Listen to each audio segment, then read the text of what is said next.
What do tanks and dirt bikes have in common? That is the story that I want to tell today. When I'm out riding dirt bikes with my friends and family in the mountains or out on the sand dunes and the sun is going down and it's a warm evening and I can feel the handlebars vibrating in my hands and I can look out and see my kids riding their dirt bikes and just enjoying the scenery and the views and enjoying nature, I can't help but stop and think about those who came before me and allow me to have this experience in my life. This is one of the most important things that I think we can do as parents and as members of the community is to help our children understand and remember what it was like for those who came before us and make that connection within themselves that these are their ancestors. So today I want to tell you a quick story about a young man around 18 years of age who fell in love with a beautiful young woman in a small town. It was December of 1944 when he decided that he would join the Navy and put his hopes and dreams on hold for 3 years. He enlisted in the Navy during World War II because he felt a duty. He felt a calling to go out and become more and to challenge himself to rise above. I want to tell one specific instance, a story about a group of men who changed the direction of World War II. It was a cold March morning, around 45 degrees Fahrenheit as a high for the day.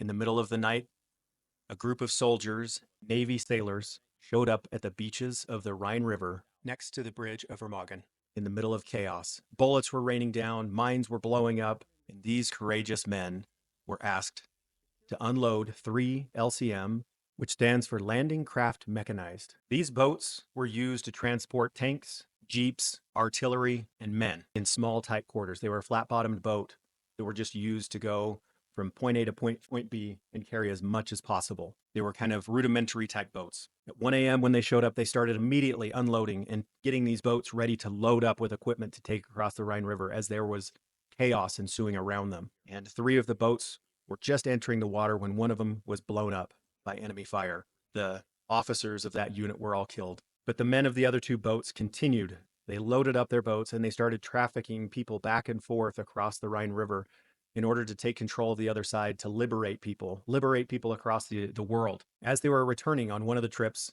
the rudder stopped working on their LCM. Luckily, the person running the motors was able to haphazardly make it to the other side of the river. When they made it to the other side of the river, the commanding officer came up and said, I need volunteers in order to steer this ship because this is the only way that we can get men across in order to build a temporary bridge in order to take control of the other side of the Rhine River. And this young man, 18 years old, raised his hand, and his friend next to him raised his hand. And these 2, for the next several days, tirelessly worked, back-breaking work with just a wrench, steering the rudder of this LCM boat. There were landmines in the water all around them, exploding as snipers tried to clear the way for these boats. There was peril. Finally, the other side was under the Allied control. And so they were able to take a reprieve for a few moments. And that's when the commander called all those who volunteered together up in front of the other men. And he stopped for a few moments and spoke to them. And with great emotion, he said, You men are a credit to the United States Navy. I'm proud to serve with you. You never gave up. You never gave in. And thank you for what you did. You will never get the recognition you deserve for what you've done, but you have certainly improved our chances of winning the war. My thanks today is probably the only thanks you'll get. I know I will never forget your brave dedication to your country, and I dare say the other men you serve with will never forget it either.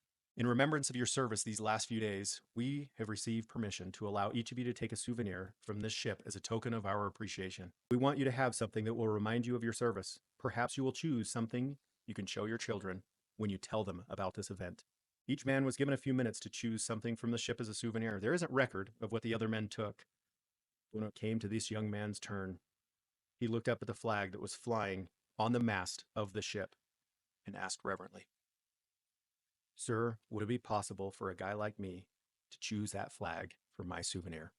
This flag that you see hanging on the wall behind me that bears 48 stars and is tattered in some places and has holes in it and burns is that very flag. So when I'm out there riding my dirt bike and I get to see my friends and my family enjoy this beautiful country that we live in and enjoy the freedoms that we have, I cannot help but stop and say thank you to the men and women who came before us and sacrificed so much so that we can have so much.